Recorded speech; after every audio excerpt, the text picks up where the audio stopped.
Bon, là vous êtes déjà pas mal, on va commencer. Donc, la masterclass de LCA, le but c'était de préparer un article et que nous on a intercalé des petits points de cours pour essayer de vous faire une partie de la LCA, mais ça ne peut pas tout couvrir malheureusement en 1 heure. Et déjà vous donner l'envie de commencer à la LCA si vous n'avez pas trop commencé et de réviser un petit peu des notions qui nous paraissaient importantes. Je dis nous parce qu'on a préparé ce live avec Théo, qui est dans le chat, qui est connecté aussi, et qui peut répondre à toutes vos questions en temps réel. Donc, attendez pas que je m'arrête ou quoi que ce soit pour poser une question. Vous pouvez poser des questions pendant que je parle. Ça permettra à Théo d'y répondre directement. Si je dis quelque chose qui n'est pas très clair, si vous avez des questions, si je ne sais pas assez détaillé, faut pas hésiter. Donc, la LCA. Donc, comment on va faire cette masterclass? On va commencer par des conseils généraux pour l'épreuve. Ensuite, je vais vous présenter l'article, l'article que vous avez dû lire, une petite présentation un peu rapide et exhaustive de l'article. Et ensuite, on pourra répondre, je vais vous présenter la correction des questions et on fera une petite conclusion. Donc, pour bien réussir en LCA, je vais vous donner quelques conseils qu'on vous a concoctés. Le premier conseil, c'est de maîtriser son cours. Ça paraît logique pour d'autres matières, mais l'LCA, ça paraît pas forcément logique Il y en a qui travaillent jamais leur cours. C'est une erreur, je pense, à notre avis, c'est une erreur. Il faut être au taquet sur le cours pour pouvoir répondre le plus logiquement aux questions qu'on vous posera pendant les articles. Pour cela, il y a plusieurs façons de faire. Euh, Déjà, il y a la LCA facile en anglais, qui est un livre de Hervé Devilliers qui nous paraît très bien et assez complet en termes de cours, donc qui nous paraît être une des meilleures sources. Ensuite, il y a les polis de LCA, des facultés qui sont souvent très bien faits, gratuitement accessibles assez facilement. Je vous donne des exemples de Paris 6 et Lyon-Est, mais il y en a d'autres et celui de votre fac est peut-être déjà très bien. Et enfin, nous, à Hippocampus, on n'a pas vraiment de cours, mais on a des QI de cours. Donc, pour réviser votre cours et essayer de vous tester un petit peu sur vos connaissances brutes, on a fait beaucoup de questions qu'on voulait assez simples pour vous permettre de bien réviser votre cours. Pour l'entraînement. L'entraînement, c'est évidemment très important. Il faut réaliser des articles, mais pas que. On a aussi chez Hippocampus des petites QI articles qu'on a voulu assez simples et surtout qui couvrent un petit peu tout le programme et tout ce que vous pouvez voir pendant vos articles. Donc en fait, c'est des questions de QI, donc vous pouvez faire une par une sans avoir besoin de lire un article en entier. Donc si vous n'avez pas beaucoup de temps, vous pouvez faire que 3-4 QI. Ça vous évite d'avoir à préparer un article en entier et qui sont faits sur des bouts d'articles de LCA. Ça, c'est très bien. Et sinon, la réalisation d'articles de LCA, donc il faut être un peu régulier, 1 à 2 articles par semaine. Avec un chrono, c'est important parce que si on le fait en 3 heures, si on fait un article en 3 heures en s'entraînant et que le jour du concours, on doit en faire 2 en 3 heures, on est un petit peu embêté, bien sûr. Pas forcément le même jour pour éviter l'overdose, il ne faut pas non plus que vous fassiez que de la LCA et que vous en ayez marre de la LCA. Quand vous vous entraînez, il faut bien varier les types d'articles, mais il y a quand même une règle, c'est qu'il y a tout le temps, ou 99% du temps, un article, un essai clinique randomisé. Donc il faut bien connaître ce type d'articles qui sont souvent relativement simples, qui ne sont pas très discriminants, mais qui sont discriminants si vous êtes mauvais dessus. Donc il faut vraiment bien s'entraîner sur ce type d'articles, parce qu'ils permettent de vraiment gagner des points LCA. Et enfin, pour l'épreuve c'est 3 heures, 2 articles, donc avec environ 26 questions pour vous.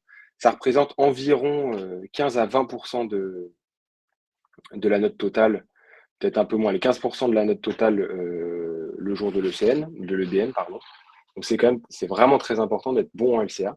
Ça peut vraiment permettre de faire la différence.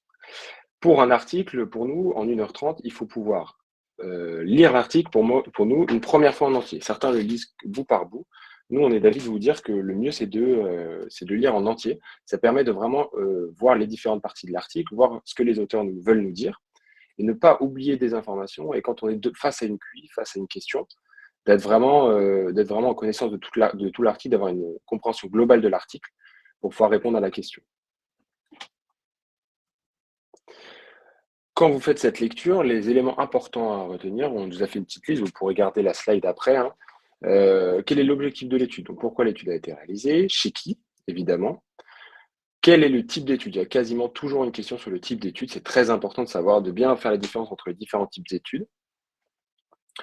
Le critère de jugement, est-ce qu'il est en accord avec l'objectif? Est-ce qu'il est parfait? Est-ce qu'il est unique objectif final? Ça, c'est des caractéristiques d'un critère de jugement parfait. La méthode utilisée, randomisation, type d'analyse. Les résultats, vous pouvez, pour regarder les résultats, regarder les tableaux et les figures, qui sont souvent vraiment d'une aide précieuse, parce qu'elles vous présentent de manière synthétique les résultats. C'est aussi important de lire la partie résultats écrite, mais les tableaux et les figures sont très importants. Et enfin, bien sûr, la conclusion de l'étude, est-ce qu'elle répond à l'objectif? Et voilà. Donc, je vous présente l'article qu'on a choisi aujourd'hui. L'article qu'on a choisi aujourd'hui, c'est un article bordelais d'Ophtalmo. L'association des drusènes, enfin de la localisation des drusènes, pardon, avec les facteurs de risque et l'incidence de la DMLA avancée dans une cohorte, la cohorte Aliénor. Donc, là, je vais commencer à vous donner le type de l'étude. L'étude, elle était observationnelle analytique. Qu'est-ce que ça veut dire observationnelle analytique? Ça veut dire qu'on observe les groupes, il n'y a pas de côté expérimental. Le petit tableau, la petite arbre que je vous ai mis en bas, il est très important, on y reviendra, pour pouvoir diagnostiquer un petit peu le type d'étude. Donc observationnel, analytique, pourquoi? Parce qu'on a comparé deux groupes. On y reviendra. C'est une cohorte prospective, c'est une cohorte qu'on étudiait dans le temps, mais pas de manière rétrospective, mais de manière prospective. On recueillait les données petit à petit. Et enfin, c'est une étude pronostique. On reviendra aussi sur cette définition après. Donc toutes ces informations, vous pouvez les trouver dès l'abstract et même dans le titre de l'étude en général. Caractéristiques de l'étude et du recrutement, on va regarder ça. Donc il y avait 481 yeux qui ont été suivis de 2009 à 2017 dans le cadre d'une cohorte Aliénor. Donc souvent il y a des grands noms de cohortes, en fait c'est des grandes bases de données de patients qui sont suivis pour plusieurs choses, mais notamment pour l'étude en cours. Donc il y avait 480 yeux, dont 160 douzaines centraux, 321 pays centraux. Bon, ça c'est du détail, on y reviendra après. L'objectif, ça c'est très important dans une étude. Quel était l'objectif de l'étude? Là, ici, il était double. Il fallait montrer que les druséens centraux sont liés aux facteurs de risque de MLA, DMLA, et montrer que les druséens centraux sont liés à l'évolution de la MLA en DMLA, atrophique ou exudative. Bon, je précise un petit truc qui n'est pas forcément facile et que vous n'avez pas forcément compris. La MLA, enfin qui peut être difficile à comprendre, la MLA, ce qu'il fallait bien comprendre, c'est que c'est la version, euh, c'est une pré-DMLA, donc c'est avant que les patients soient en DMLA, sont en dégénérescence maculaire liée à l'âge, ils passent par une phase de maculopathie liée à l'âge. Et c'est une phase qui est la MLA qui est asymptomatique. Donc tout l'objectif de l'étude, c'était de voir si ces patients asymptomatiques avec des drusènes centraux évoluaient plus vite en DMLA, donc dans des phases symptomatiques, que les patients qui n'avaient pas de drusènes centraux. Donc on a remis la définition, donc des drusènes centraux, et on étudiait l'association avec plein de choses qu'on verra après. Les résultats de cette étude. Donc, les deux objectifs, ils ont eu des résultats positifs. Les drusènes centraux, ils semblent effectivement associés avec des facteurs de risque de la DMLA. Donc, on pourrait dire que les drusènes centraux peuvent être en lien avec la DMLA, s'ils sont associés au tabac, au cholestérol, à l'hypertension et à deux scores génétiques.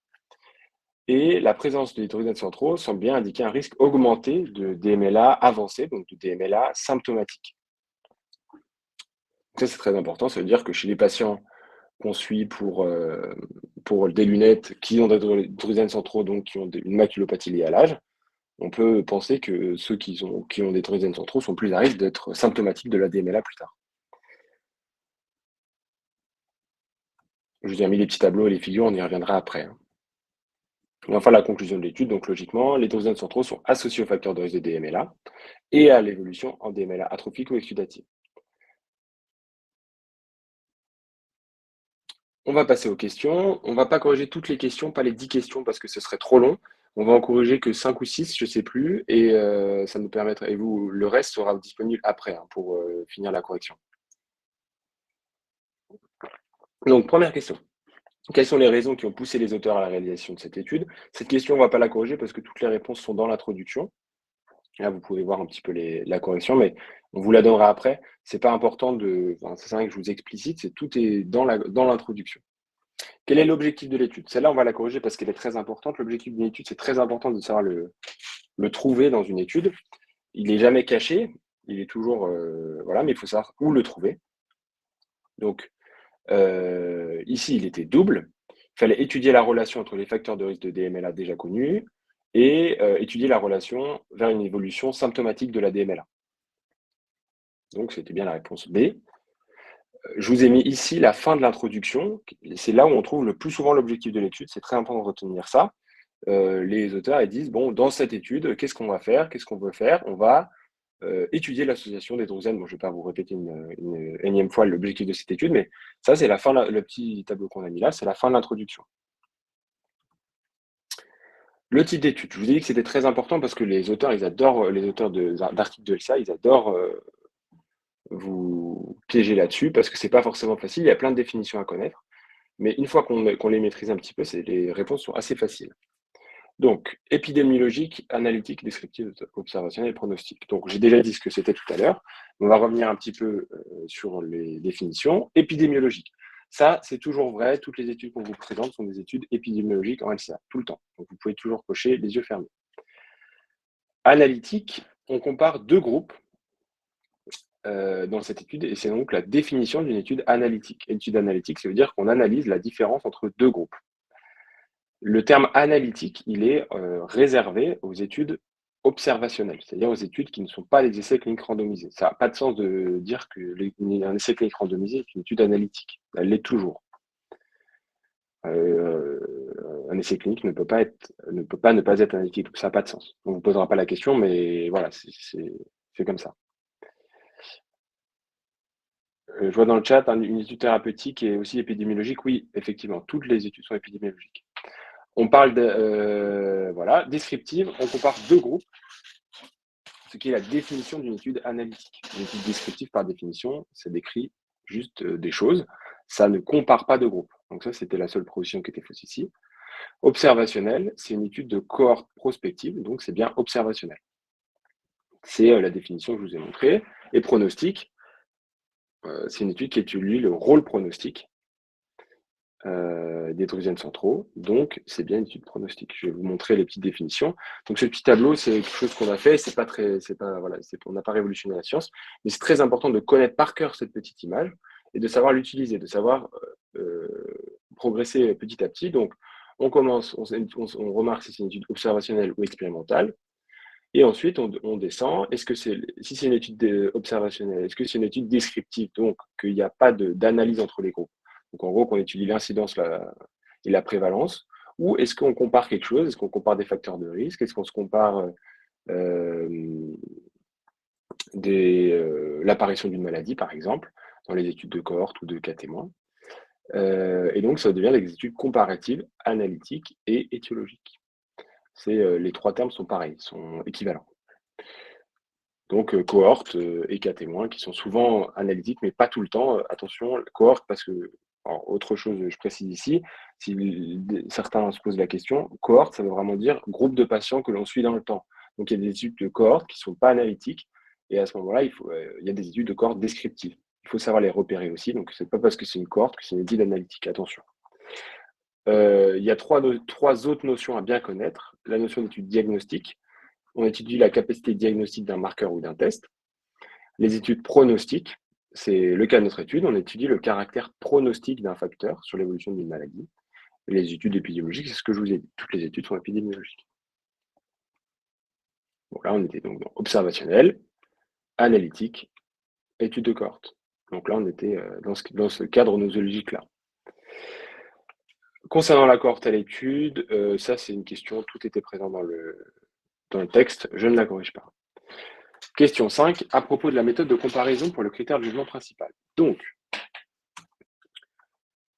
les deux groupes de patients ont été constitués par randomisation? Non.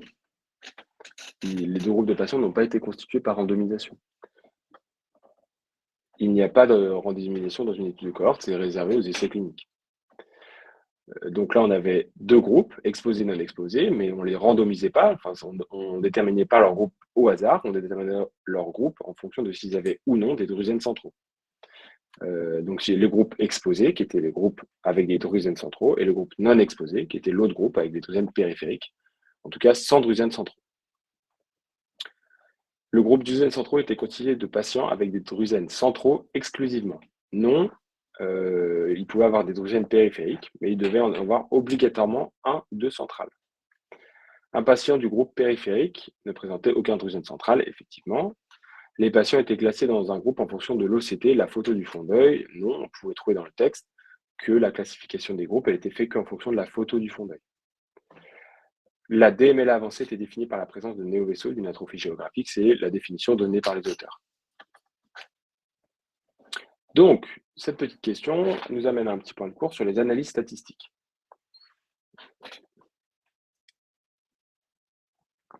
Les analyses statistiques, c'est une partie qui est vraiment difficile en LCA, mais il faut connaître au moins quelques petites choses pour s'en sortir et pouvoir répondre aux questions. On va vous attendre sur des connaissances théoriques sur l'analyse statistique et pas seulement sur la lecture de la partie analyse statistique dans un article. Donc déjà, il faut faire la différence entre trois types de critères de jugement.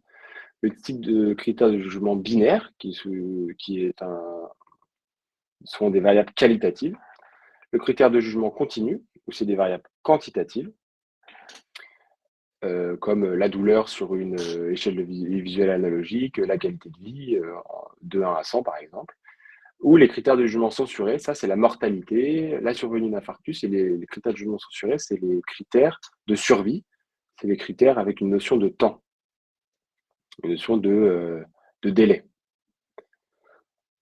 Donc, pour faire une analyse descriptive, donc une analyse simple du critère de jugement binaire, on utilise des fréquences ou des pourcentages. Donc, par exemple, pour étudier la couleur des cheveux dans la population, on ne va pas dire en moyenne, les patients sont bleus, ont des cheveux bleus. Bon, bleu, c'est pas très logique, mais en tout cas, les cheveux blonds, on va dire qu'il y a 50% ou 55% de personnes qui ont des cheveux blonds et 45% qui ont des cheveux bruns. Donc on dit, voilà, ça c'est logique, mais il faut vraiment le savoir parce qu'on vous pose des questions là-dessus. Et là, ça a l'air logique, mais c'est pas tout le temps logique. Pour les critères de jugement continu, variables quantitatives, donc de 1 à 10 par exemple, on va utiliser soit des moyennes qui se décrivent aussi avec un écart type, soit la médiane qui se décrit avec un minimum maximum, donc un range, soit avec des interquartiles, des écarts interquartiles. Et enfin, un critère de jugement censuré, c'est une étude descriptive, c'est par courbe de Kaplan-Meier, que vous devez connaître.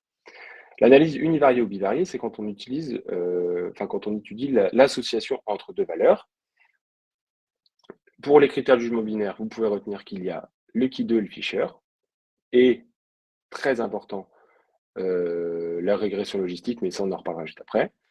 Et pour les critères de jugement continu, T2 student et Wilcoxon. Bon, ça on ne vous posera pas trop la question. Par contre, le truc à connaître, c'est que l'analyse univariée ou bivariée d'un critère de jugement censuré se fait par le test du log-rank ou par un modèle de Cox univarié. On va par exemple pouvoir vous poser la question, l'analyse du critère de jugement principal de la survie a été faite grâce à la courbe de Kaplan-Meier. C'est faux, c'est pas ça. L'analyse bivariée ou univariée ou a été faite avec un test du log-rank ou un modèle de Cox univarié, mais jamais avec un Kaplan-Meier. Ça n'a pas de sens. Mais on vous posera la question parce que on vous attend là-dessus. Et enfin, quelque chose de très important aussi, l'analyse multivariée qui est le plus souvent utilisée par les auteurs. Savoir qu'on a trois types de régression, ou en tout cas deux types pour les critères de jugement binaire et continu. La régression logistique pour les critères de jugement binaire ou les variables qualitatives, et la régression linéaire pour le critère de jugement continu. Pourquoi je vous dis ça? Parce qu'on va pouvoir vous attendre en vous disant on aurait dû utiliser une régression linéaire pour la couleur des cheveux dans la population. Non, on n'aurait pas dû parce que on a utilisé une régression logistique et c'est bien. Il y a des questions comme ça dans les annales. Il faut savoir qu'un critère de jugement binaire, une variable qualitative, s'étudie avec une régression logistique. Pour retenir, si vous voulez, La régression linéaire, vous pouvez penser à une ligne, donc que c'est continu, qu'il y a beaucoup, enfin que c'est un critère de jugement continu, linéaire, comme une ligne, alors que le logistique, c'est pas continu. Voilà. Et enfin, on vous attendra aussi sur le modèle de Cox pour les critères de jugement censurés. Donc juste pour vous redire, donc ce tableau il est un petit peu barbare, mais il faut au moins avoir quelques notions, ces notions qui sont dans ce tableau. Pour vous en sortir, on va vraiment vous poser des questions très précises sur ce qui est dans le tableau en tout cas, concernant les analyses statistiques. Pour la figure 2, je passe directement à la correction. Est-ce qu'il s'agit d'un forest plot? Non, c'est un diagramme de flux, un flowchart, on y reviendra. Bon, l'AB c'est une définition. Tous les patients qui n'avaient pas de drusen dans les 3000 microns étaient exclus. Voilà. 392 patients ont été inclus dans l'analyse principale. Non, c'était 392 yeux et 280 patients. Les patients qui n'ont pas participé au suivi ont tout de même été inclus dans l'analyse. Non, parce qu'il y avait 481 yeux au début, et à la fin, il n'y a que 392 yeux. En fait, ceux qui n'ont pas participé au suivi ont été exclus. L'étude a été réalisée en pair protocole. Alors là, c'est un petit piège un peu vicieux. Pair protocole, ça n'a pas de sens parce que ce terme, il est réservé aux études, aux essais cliniques randomisés. Même si, en effet, il y avait que tous les patients n'étaient pas rentrés dans l'analyse principale, ça n'existe pas de dire que cette analyse était en pair protocole ou en intention de traiter. Ça ne marche pas. Ça, c'est réservé aux études, aux essais cliniques randomisés. Donc le flowchart, c'est ce petit diagramme qu'on voit ici. Il présente de manière plutôt agréable à l'œil les effectifs de la population et les patients qui ont été exclus, donc les perdus de vue pour les analyses, en général, les patients exclus avant analyse et avant randomisation. Ici, il n'y a pas de randomisation, mais avant inclusion. Voilà, un petit résumé de ce que peut faire le flowchart. Donc, sélection des patients, identification, donc tous les patients qu'on a identifiés, puis ceux qu'on a inclus et exclus, ou non inclus, mais bon, voilà. La répartition, s'il y a une randomisation, oui, non, dans quel groupe sont les patients. Ici, alors, c'est pas une randomisation, mais on peut voir que dans le groupe des drusen centraux, il y avait 160 patients, dans le groupe des péricentraux, il y en avait 321. Le suivi, qu'est-ce qu'il y a des patients qui ont été perdus de vue, et l'analyse, combien de patients ont effectivement été analysés. Et pour les analyses randomisées, est-ce que l'analyse est en intention de traiter par protocole ou astrétide en fonction du... Enfin, voilà, on peut voir facilement ces informations-là sur ce flowchart. Donc, c'est très important quand vous avez un flowchart d'essayer de reconnaître, vous pouvez garder la slide aussi, reconnaître toutes ces informations. Le forest plot ou diagramme en forêt, c'est un outil graphique différent. Donc là, ce piège, il est assez fréquent.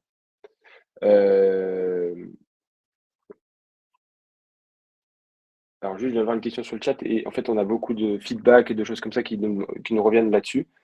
Exclu non inclus, je précise parce que je pense que c'est important, je ne réponds pas à toutes les questions, mais celle-là, j'ai envie d'y répondre.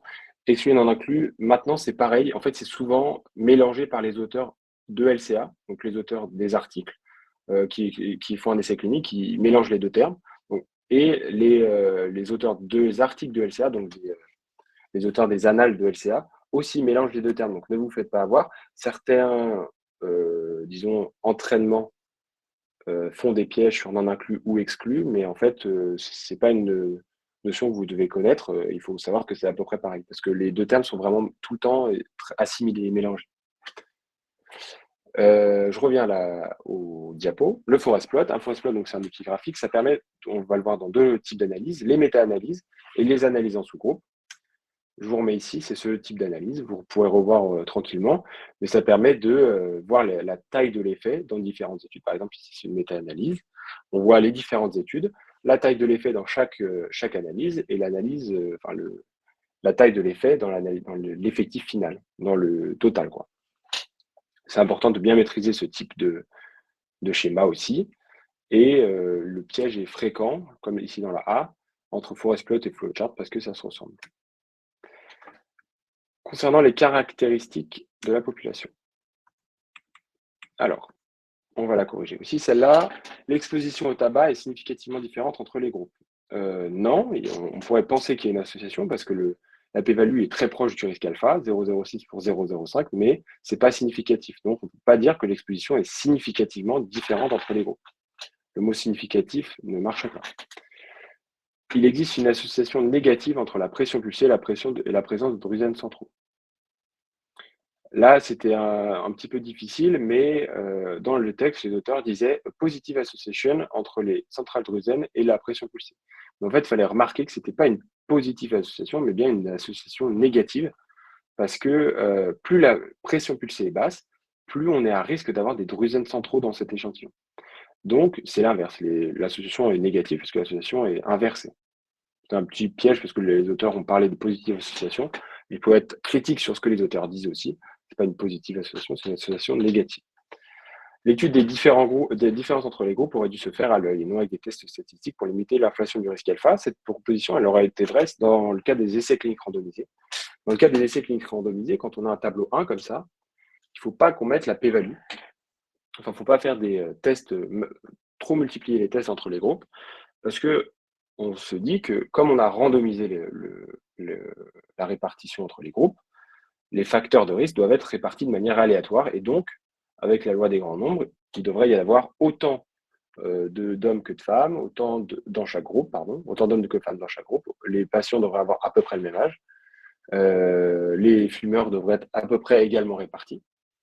Ça, c'est très, c'est très important de ne pas le faire dans les essais cliniques randomisés, parce que dans les essais cliniques randomisés, ça entraîne une inflation du risque alpha. L'inflation du risque alpha, c'est le fait de faire plein de tests et que ce soit un problème de faire plein de tests. Alors que dans les études, comme ici, une étude observationnelle, il faut faire ce genre de test parce qu'on ne peut pas se rendre compte de la différence entre les groupes. On ne peut pas vraiment savoir si la différence de la répartition des facteurs de confusion potentielle est significative ou non, si on ne fait pas de test. Parce qu'à l'œil, c'est un petit peu difficile. Alors certes, dans certaines études, on le fait, mais c'est quand même toujours mieux d'avoir un p-value pour bien se rendre compte des différences. La médiane d'âge, ici, elle n'était pas de 81,90 ans, mais c'était la moyenne d'âge qui était de 81,90 ans. Ça, c'est très important de le notifier. Là, je l'ai pas mis j'ai pas mis le petit texte en dessous du tableau, mais souvent, c'est les valeurs qu'on voit, les auteurs nous disent que c'est, si c'est une médiane, une moyenne. C'est important de bien rechercher cette information parce que les éditeurs font souvent des pièges, comme ça, moyenne, médiane et tout ça, et bien se rendre compte de ce que c'est. Il est normal que le sexe soit présenté sous forme de... Alors, attendez, j'arrive pas à lire. Il est normal et attendu que le sexe soit présenté en pourcentage. Oui, effectivement, la présentation des résultats, c'est une variable qualitative, c'est ce que je vous disais tout à l'heure. Comme c'est une variable qualitative, elle doit être faite en pourcentage. Bon, tout ça pour revenir sur les différences entre les variables, qualitatives versus quantitatives. Les variables qualitatives, c'est des caractéristiques non numériques, ou en tout cas qui sont binaires. Ça peut être des numériques, mais ça peut être binaire. Mais ça ne doit pas être une valeur qualitative. Bon, je n'ai pas d'exemple. Mais en tout cas, c'est des caractéristiques qui sont binaires. Ou en tout cas, binaire ou pas binaire. Excusez-moi, on va revenir dessus. Soit c'est nominal, donc catégoriel, sans hiérarchie ou de relation d'ordre entre ces catégories. Par exemple, le sexe ou le groupe sanguin. On ne peut pas dire le groupe sanguin A+, supérieur au groupe sanguin O+, ça ne marche pas. Ça, c'est des variables qualitatives nominales. Les variables qualitatives ordinales, elles présentent un ordre entre les catégories, mais l'écart entre elles n'est pas nécessairement constant. Ça, c'est très important. Donc, ça va être les notes au CP, très bien, bien, assez bien, moyen. Bon, ça, c'est une variable qualitative ordinale. Ce n'est pas numérique, mais il y a quand même un ordre entre elles. Niveau d'éducation, échelle ou type de douleur, par exemple, avec un peu, beaucoup, énormément. C'est décrit tout ça par une proportion. Les variables quantitatives, elles mesurent une quantité ou un niveau et elles sont divisées aussi en deux sous-groupes qu'il est très important de comprendre. Soit c'est discret, soit c'est continu. Les variables quantitatives discrètes, ça va être par exemple le poids arrondi au kilo ou le nombre d'enfants. Ça, c'est une variable quantitative discrète. peut en avoir entre, bon, on pourrait dire qu'on peut en avoir entre 1 et l'infini, mais c'est pas vraiment vrai. Elles prennent des valeurs entières spécifiques et elles sont obtenues par comptage. Les valeurs possibles sont limitées à des nombres entiers, ça c'est important. Variables quantitatives continues, donc elles peuvent prendre une infinité de valeurs. Souvent on dit qu'elles prennent une infinité de valeurs parce qu'elles sont, il y a des chiffres après la virgule. C'est le cas par exemple du poids, non arrondi au kilo, ou la taille, la pression artérielle. Je vois beaucoup de vous qui se font piéger sur l'évaluation de l'EVA, l'évaluation de la douleur par l'EVA. L'évaluation de la douleur par l'EVA est bien théoriquement quantitatif continu parce qu'on présente une échelle à un patient qui peut positionner théoriquement la graduation sur une infinité de valeurs parce qu'on va mesurer après en centimètres, voire au millimètre, on pourrait dire, voilà. Théoriquement, c'est une variable quantitative continue parce qu'il y a beaucoup plus que de valeurs de 1 à 10. C'est pas comme l'échelle numérique qui, elle, présente, pour la douleur, les valeurs de 1 à 10. Ces valeurs-là, ces variables quantitatives sont présentées par une moyenne ou une médiane. À propos du score de risque génétique, ça c'était tout dans l'article, je ne vais pas le corriger. À propos du tableau 3, on va lire un petit peu. Donc c'est les tableaux 3, c'était les résultats. On peut affirmer que les femmes sont plus à risque de drusènes centraux. Alors non, l'intervalle de confiance, il n'est pas significatif pour l'association entre les femmes et les drusènes centraux. Donc, l'intervalle de confiance, vous ne prenez pas la valeur nulle 1. Ça, c'est très important. Là, le hazard ratio qui a été calculé, pas le hazard ratio, pardon, le risque ratio ou odds ratio, qui a été calculé, il comprend la valeur 1. Pardon, j'ai dit peut-être tout à l'heure, il ne comprend pas. Il comprend la valeur 1. Donc, ça veut dire que la valeur 1, c'est la valeur nulle. Ça veut dire qu'il n'y a pas d'association. Donc, si l'intervalle de confiance comprend, ça veut dire qu'il y a une chance que la valeur soit 1. Donc, on ne peut pas dire que c'est significatif. Il existe une association significative entre le tabac et la localisation centrale hydrosienne. Cette fois, oui. À la fois, l'intervalle de confiance à 95%, il ne contient pas la valeur 1. On peut voir ici qu'il était à 1,06 pour les inférieurs à 20 paquets et 1,05 pour la valeur la minimale. Donc, il ne comprenait pas la valeur 1.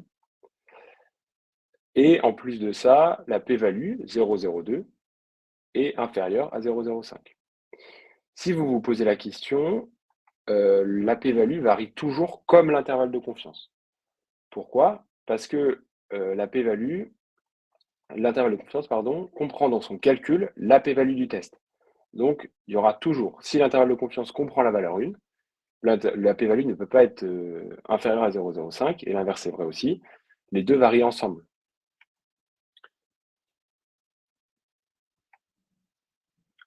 Le modèle multivarié a pris en compte la tension artérielle. Oui. Est-ce que je l'ai ici? Non. Bon, il y avait un petit astérix que je n'ai pas noté ici, mais il faisait partie de l'analyse multivariée. Pour ceux qui se posent la question, l'analyse multivariée, c'est on prend l'analyse et on va y intégrer plusieurs variables. Donc, par exemple, ici, la pression pulsée, le facteur du complément, l'HDL cholestérol, le tabac. Et avec ça, on va créer un nouveau modèle d'étude de la régression entre les groupes, de l'association entre les groupes, et ça va nous permettre d'éliminer les facteurs de confusion de l'analyse. On va les intégrer au calcul, de manière vraiment très bête, il faut que vous vous disiez, on les intègre au calcul et ça supprime leur effet, théoriquement, sur l'association entre les groupes. Il n'y a pas de lien entre le sexe et la localisation d'hydrogène. Attention, donc là, on a le sexe et la localisation d'hydrogène, ce n'est pas significatif. Là, c'est un peu affirmatif comme proposition. C'est pas parce que sur cette étude-là, on n'a pas trouvé d'association qu'il n'existe pas d'association. L'absence de preuve n'est pas la preuve de l'absence. Il ne faut pas jamais conclure qu'il n'y a pas d'association entre deux choses sur la base d'une seule étude. Ce ne serait pas possible. La voie du complément est associée à la localisation centrale des l'hydrogène dans cette étude. Effectivement, l'intervalle de confiance ne comprend pas la valeur 1.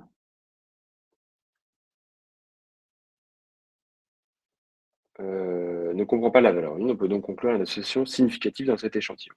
Bon, apparemment, j'ai dit hypertension, mais c'est pas hypertension, hein, c'est pression pulsée. Voilà, j'ai mal traduit. La voie du complément est associée, donc répète juste pour la question, la proposition E. La voie du complément est associée à la localisation centrale des zones, c'est vrai. On peut dire que l'intervalle de confiance ne comprend pas la valeur 1. Et si on regarde ici, on voit que le p-value est largement inférieur à 0,05. Donc, il semble y avoir une association entre les deux. La significativité statistique, c'est ce que je viens de vous dire un petit peu avec des exemples. Donc, il y a deux choses qu'il faut que vous reteniez, la p-value et l'intervalle de confiance. L'intervalle de confiance, il ne faut pas qu'il comprenne une valeur nulle. Attention, petit piège classique, quand on étudie un hazard ratio, c'est un ratio entre deux valeurs. La valeur nulle d'un ratio, c'est 1. Donc si on fait, c'est la valeur, si les deux valeurs, celle d'en haut et celle du bas, sont égales, ça fait 1, ça ne fait pas 0. Donc la valeur nulle, la valeur neutre d'un intervalle d'un hazard ratio ou d'un risque ratio ou d'un odds ratio, c'est 1. Donc c'est pour ça qu'on dit que l'intervalle de confiance ne comprend pas la valeur nulle, neutre ou la valeur 1. Par contre, parfois on étudie des différences entre des groupes.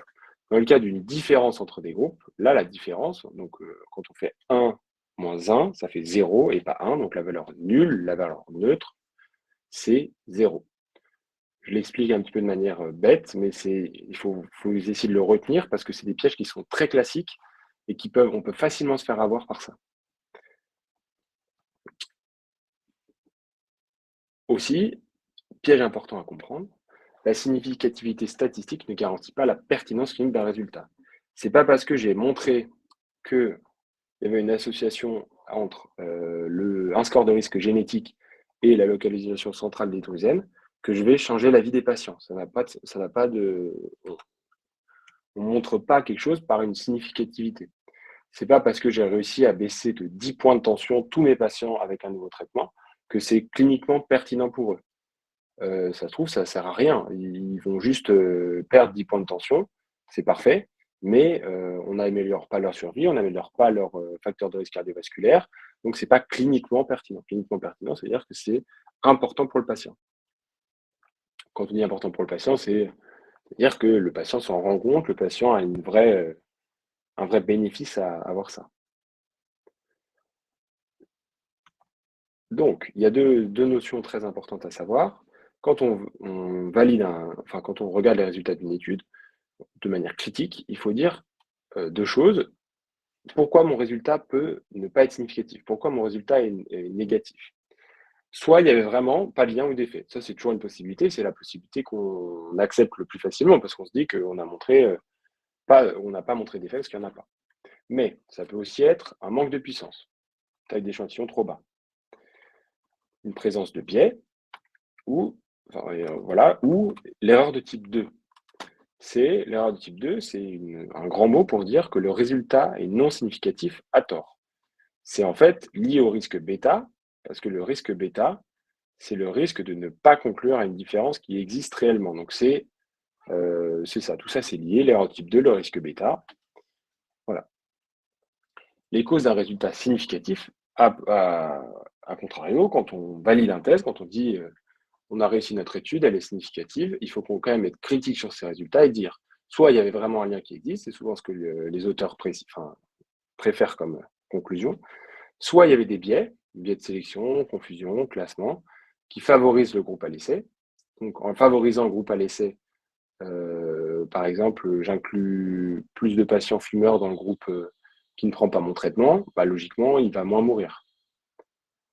Voilà, c'est toujours une cause de résultat significatif, pardon. L'erreur de type 1, c'est l'inverse de l'erreur de type 2, c'est un résultat qui est retrouvé significatif à tort, elle est liée au risque alpha. Logiquement, le risque alpha, c'est risque de conclure à tort à une différence qui n'existe pas réellement. Et enfin, les fluctuations d'échantillonnage. Fluctuations d'échantillonnage, c'est un peu le hasard. J'ai trouvé au hasard une différence. Petite slide sur les biais, les 3 différents biais que je vous avais mis ici.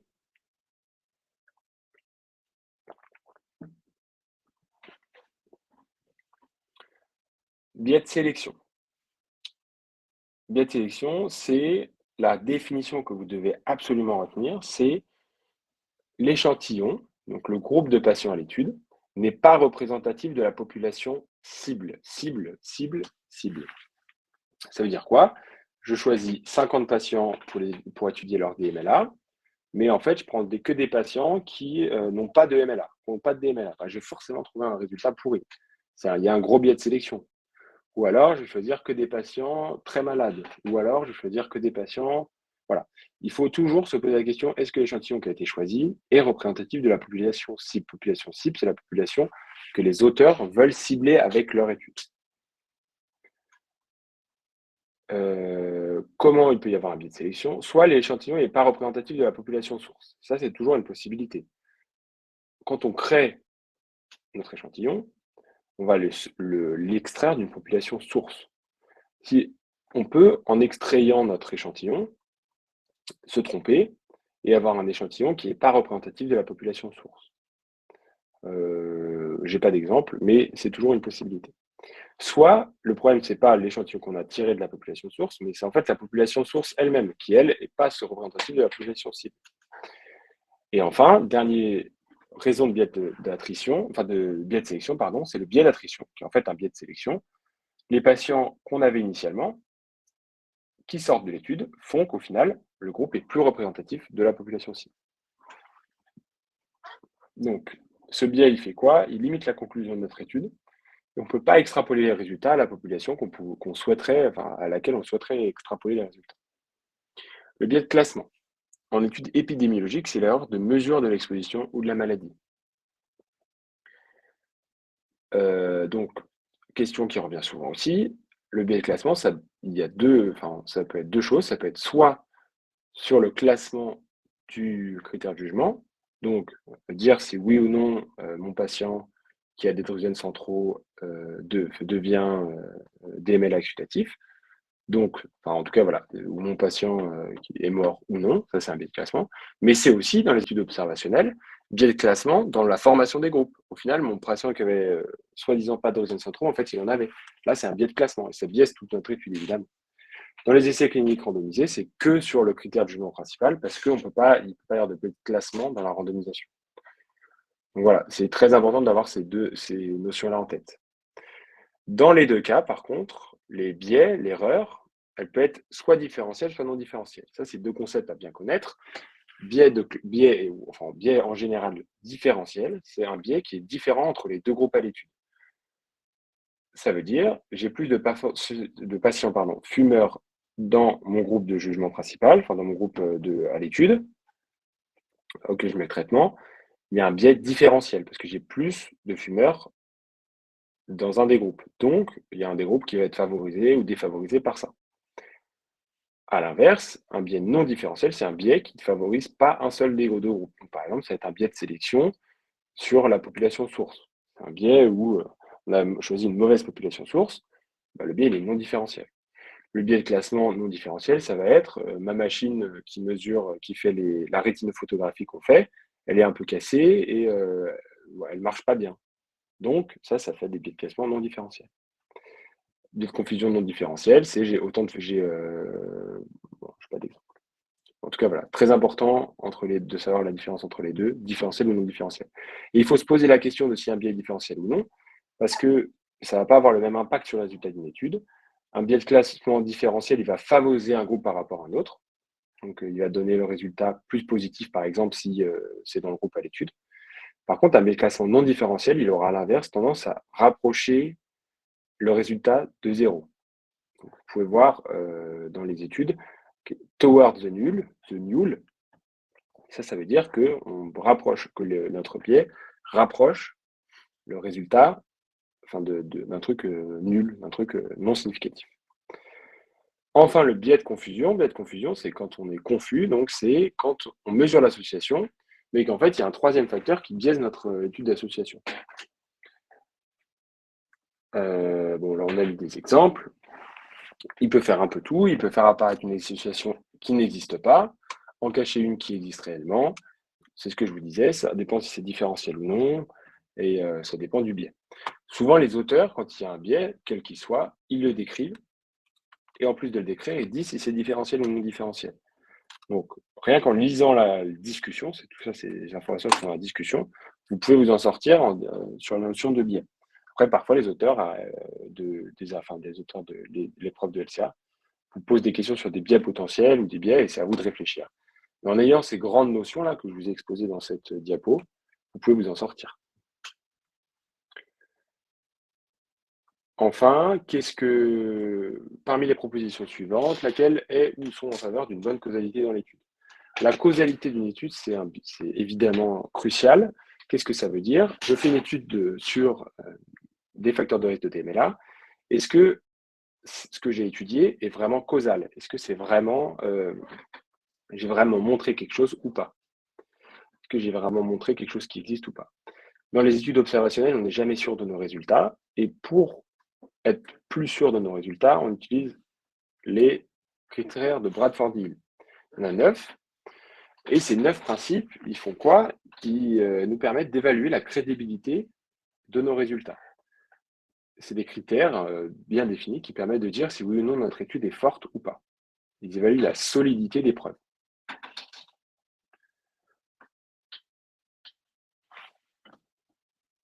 Ça donnait quoi ici? Un des critères, c'est la... Alors, c'est la temporalité, le numéro 4. L'exposition doit précéder l'apparition de la maladie pour que l'association soit causale. Ici, c'était le cas. Pourquoi? Comment ça se fait? On a exclu les patients qui avaient une démêla atrophique ou exsudative avant l'étude. Donc, on a pu montrer la temporalité parce que les patients inclus avaient forcément juste une démêla. Si on avait inclus des patients atrophiques ou exsudatifs, ça aurait forcément introduit un biais parce qu'on aurait déjà des patients atteints. Donc, on n'aurait pas pu faire la différence entre les deux. Donc, la temporalité, c'est un des critères très importants. Un odds ratio à 4,41. L'odds ratio à 4,41, il désigne la force de l'association. La force de l'association, c'est un critère de Bradford-Hill. C'est-à-dire si je trouve un odds ratio très élevé ou par exemple une p-value très très basse, donc 0,0001, j'ai quand même plus de chances que mon association soit réelle. Alors attention à ne pas vous faire biaiser par le fait que les études avec beaucoup de patients peuvent avoir vraiment avec énormément, 10, 15, 20 000 patients, auront des odds ratios ou des p-values très très importantes parce qu'une petite différence révélera une grosse force sur le. Enfin, voilà. Il ne faut pas non plus se faire biaiser dans l'autre sens. L'étude de Knudson 2004, ça c'était quoi? C'était juste que des études antérieures ont trouvé des résultats similaires. Ça, c'est très en faveur d'une association. C'est-à-dire qu'on n'est pas les seuls à dire quelque chose. Un suivi par 81% des patients, ça c'est un petit peu dans l'autre sens. On a quand même beaucoup de perdus dans cette étude, plus de 20% ou à peu près 20%. En tout cas, ça favorise pas la bonne causalité de notre étude. On peut pas dire que ça diminue la causalité. En tout cas, ça la favorise pas, ça c'est sûr. Très important de se reporter à la question parmi les propositions. Qu'est-ce qui est en faveur d'une bonne causalité? La relation dose-effet liée au nombre de Doruzen centraux. On n'a pas étudié ici la relation dose-effet. C'est effectivement un critère de Bradford-Hill, donc ça veut dire relation dose-effet, c'est je fume une cigarette, je vais mourir au bout de 10 ans, j'en fume 10, je vais mourir au bout de 1 an, j'en fume 20, je meurs au bout de 6 mois. Ça, c'est une relation dose-effet. On peut montrer des dose-effets dans les études. Ça, c'est très en faveur d'une causalité, mais c'est logique. Donc, je vous les représente, les 9. Force de l'association, je vous l'ai dit, consistance, spécificité, donc une cause unique mais un effet spécifique. Temporalité, la temporalité, c'est ce que je disais tout à l'heure. L'exposition précède la maladie, sinon ça n'a pas de sens. Relation deux effets. Plausibilité biologique, ce qu'on montre est logique par rapport à la biologie, ou en tout cas l'étude physiopathologique. La cohérence externe, c'est la cohérence avec les autres études, l'expérimentation et l'analogie. Ces critères, pour moi, c'est important de les connaître pour nous-mêmes, tous les auteurs de LCA sur Hippocampus, de les connaître par cœur parce que c'est une question très récurrente qui est dans quasiment tous les essais observationnels de cohorte tout cas témoin. Et en les connaissant par cœur, vous pouvez vous en sortir, de voir si on essaye de vous biaiser ou pas, de faire mal cocher. Et comme ça, vous pouvez les rechercher dans l'étude. Alors, pas à chaque fois, mais si on vous pose la question, vous les recherchez. Et voilà, vous avez gagné beaucoup de points comme ça. Voilà, donc j'ai fini pour la partie principale. La correction des questions sera disponible après le live. Le live est disponible en replay aussi, d'ailleurs. Est-ce que vous avez des questions? Je ne sais pas s'il y a des questions auxquelles Théo n'a pas pu répondre.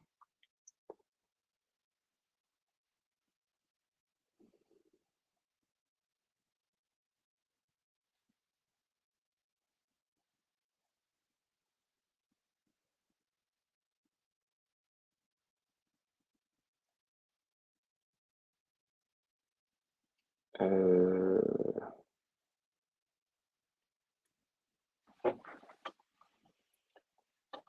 donc, voilà. Donc, Amina, je vois pourquoi la relation dose-effet n'est pas en cause, enfin, pas une causalité dans ce cas-là. Donc là, c'est piège classique. Il n'y a pas du tout eu d'étude de dose-effet dans cette étude. Donc, on ne peut pas dire qu'il y a une relation dose-effet. On n'a pas fait de Pitren, on n'a pas fait d'études d'association de relation dose-effet.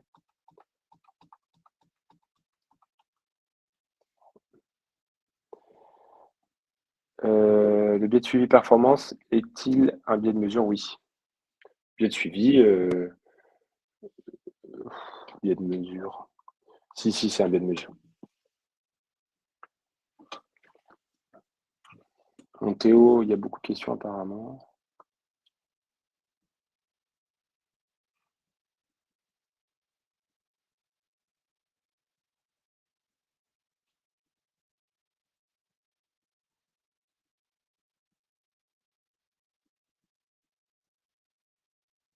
Moi, j'ai pas suivi tout le truc, donc je peux pas répondre à tout.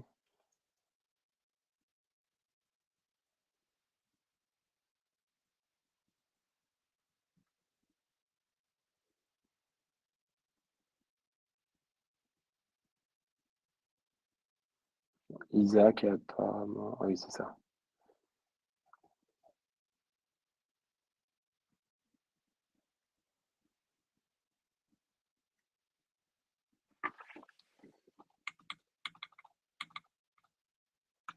Juste la question 10.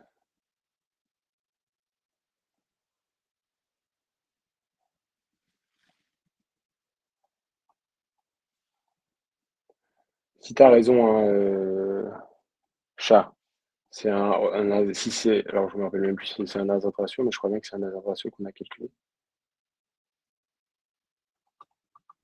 Je sais pas si j'ai les résultats ici.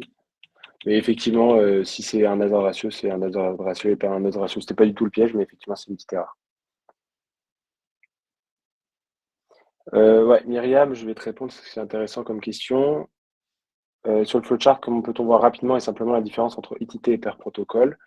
Regarde, ici, là, alors, c'est pas une étude randomisée, hein, donc faut juste faire genre que c'est une étude randomisée et tu vas t'en sortir. Il faut que tu regardes les patients qui ont été inclus. Donc ici, 481 nombre, ou en tout cas 344 patients. Et tu regardes ceux qui ont été followed by Cox Analysis, ceux qui ont été analysés. Donc, entre les patients inclus 343 et les patients analysés 280, tu vois qu'il y a une différence entre les deux. Et là, tu peux dire très facilement, j'ai 343 patients inclus, seulement 280 analysés. Ce n'est pas une étude en intention de traiter. C'est une étude en pair protocole, au moins. Voire une intention en restricted. Mais restricted, c'est une autre notion. C'est une notion où on dit, je crois que la question a été posée, mais je pense qu'elle a dû être répondre. C'est on inclut, au lieu de respecter les groupes de randomisation, on met les patients dans les groupes en fonction de comment ils ont réellement reçu le traitement. Donc, si le patient, on est dans le cadre d'une corticothérapie, il y a des patients qui ont une corticothérapie, d'autres qui n'en ont pas. Si au cours du suivi, finalement, un patient a reçu une corticothérapie alors qu'il n'aurait pas dû en recevoir parce que X ou Y raison, au final, je change de groupe et je le mets dans l'autre groupe. Et là, si j'analyse mes patients comme ça, je les analyse en astrétine.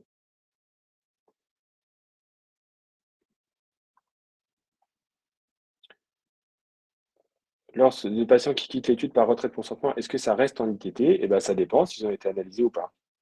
Mais s'ils n'ont pas été analysés, oui, s'ils n'ont pas été analysés, non, c'est pas une intention de traiter. Sinon, c'est une intention. Voilà, tous les patients, il n'y a aucune raison de ne pas inclure tous les patients dans l'analyse si on veut faire une intention de traiter. Sinon, c'est pas une intention de traiter. Parfois, pardon, les auteurs, ils parlent d'intention de traiter modifiée. C'est un terme un peu qui n'existe pas vraiment, mais qui veut dire, par exemple, j'ai beaucoup de patients qui ont retiré leur consentement et j'ai exclu que cela. Et j'ai fait une intention de traiter modifiée. Mais en fait, c'est pas une intention de traiter modifiée, c'est un pair protocole.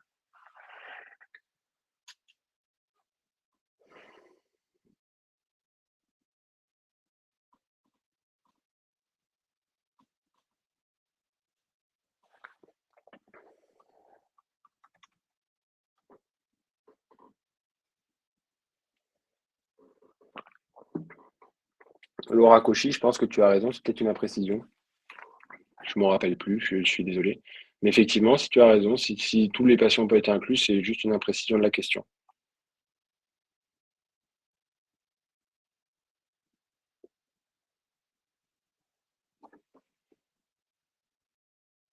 Ah oui, et Mathilde, non, Astrid n'est pas égal à pair protocole, ce que j'expliquais, hein.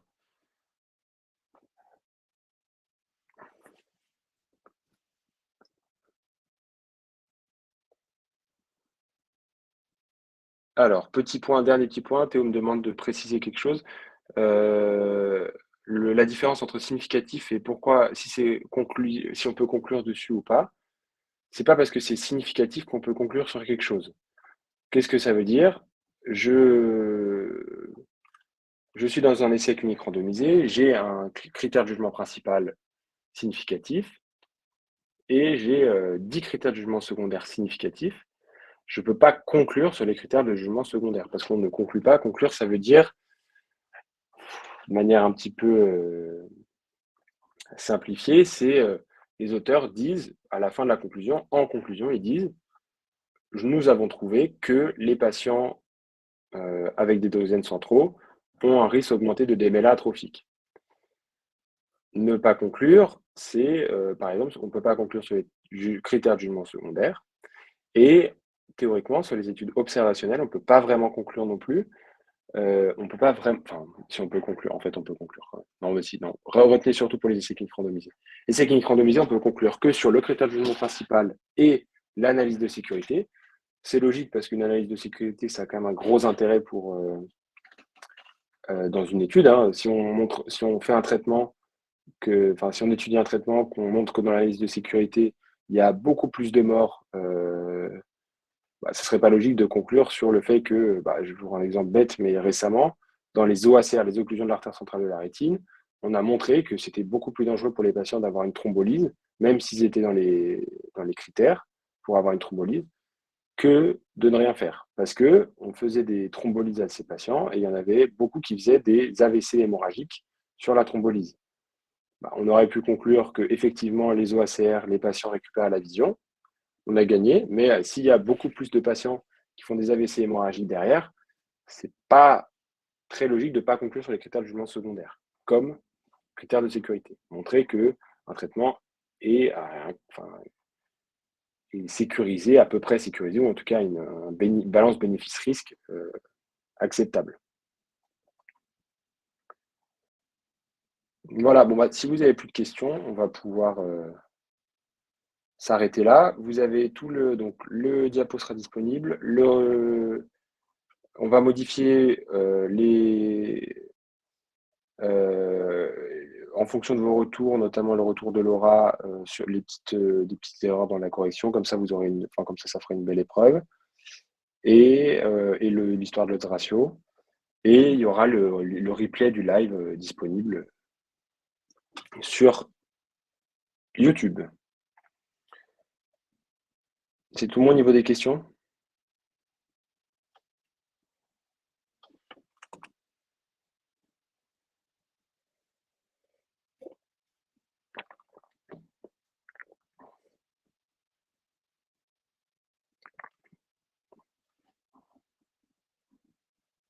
Et oui, Théo précise, si là, ceux qui sont encore connectés, votre question n'a pas été répondues. On va bien vérifier que, enfin, s'il y a des questions qu'on a manquées dans le chat, on y répondra après avec un Word.